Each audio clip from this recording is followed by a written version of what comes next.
Welcome to Shanti's cooking house. আমার আজকের recipe সুজির মুসমুসে তেলে ভাজা বিস্কুট পিঠা। এই তেলে ভাজা বিস্কুট পিঠাটি অল্প সময়ে ঝটপট বানিয়ে নেওয়া যায়, আর এটি বিকালের নাস্তায় কিংবা চায়ের সঙ্গে খেতে বেশ ভালো লাগে।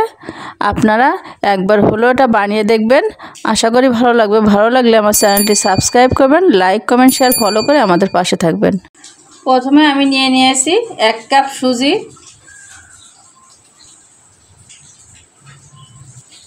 হাফ কাপের একটু কম গুঁড়ো দুধ,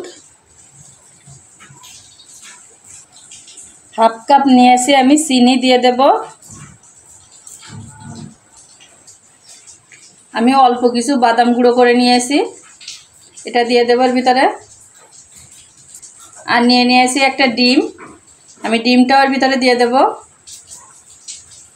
আমি যেহেতু এখানে ডিম ব্যবহার করেছি ডিমের গন্ধের জন্য, যেহেতু গন্ধ না আসে তার জন্য আমি এখানে অল্প একটু এলাচ গুঁড়ো ব্যবহার করছি। আমি এবার এগুলো একসঙ্গে মিশিয়ে নেব।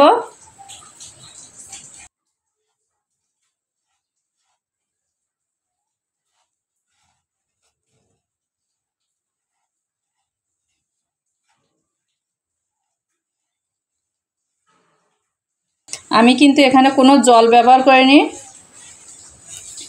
যে পরিমাপটা নিয়েছি এই পরিমাপের জন্য ঠিক আছে। আপনারা যদি বেশি নেন পরিমাণ সেই ক্ষেত্রে আপনারা একটু ডিমটা আর একটু বাড়িয়ে নেবেন।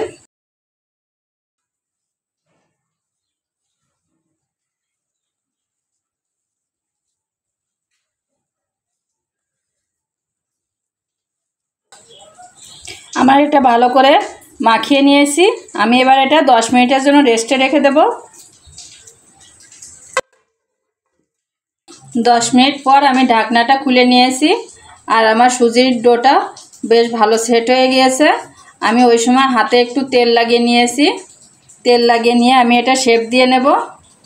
সব সময় খেয়াল রাখবেন সুজির ডোটা যাতে নরম না হয়, একটু শক্ত রাখার চেষ্টা করবেন। আমি এবার 2 হাতের মাধ্যমে একটু গোল করে নেব। আমি পুরোটা গোল করব না, একটু লম্বা আকৃতি করব।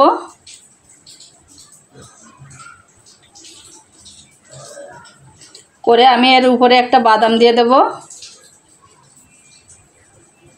বাদামটা একটু চেপে বসিয়ে দিচ্ছি। আমি এবার এটা সাইডে একটা প্লেটে রেখে দেব। আমি প্লেটের উপর একটু ময়দা বিছিয়ে নিয়েছি, ওর উপর আমি এটা রেখে দেব।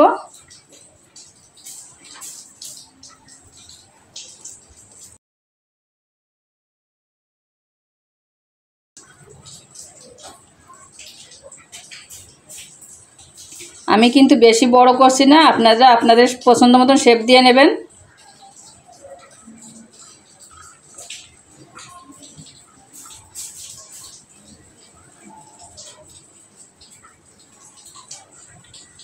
এভাবে আমি সবগুলো বানিয়ে নিচ্ছি।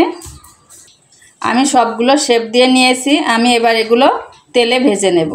আমি চুলায় একটা কড়াই বসিয়ে দিয়েছি, আর কড়াইতে দিয়ে দিয়েছি সাদা তেল।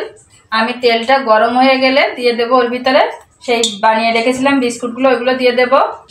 আমার তেলটা গরম হয়ে গেছে কড়াইতে, আমি এবার ওর ভিতরে দিয়ে দিচ্ছি একে একে।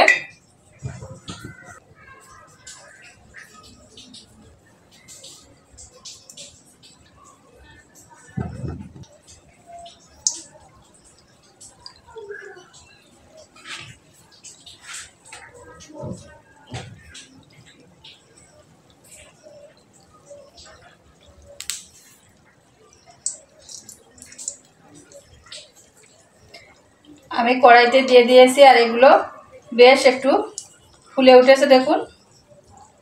এ সময় আমি হালকা হাতে একটু নাড়িয়ে ছাড়িয়ে দিচ্ছি। আর চুলোর জালটা কিন্তু আমি মিডিয়াম রেখেছি।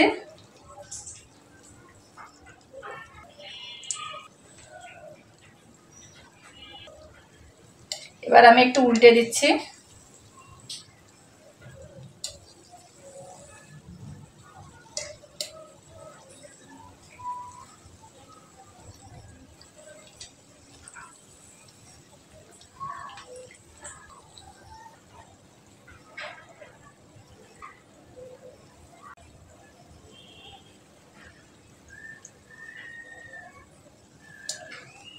মিডিয়াম টু লো আছে একটু সময় নিয়ে ভাজতে হবে। আমার এগুলো ভাজা হয়ে গেছে, আমি এবার এগুলো উঠিয়ে নিচ্ছি।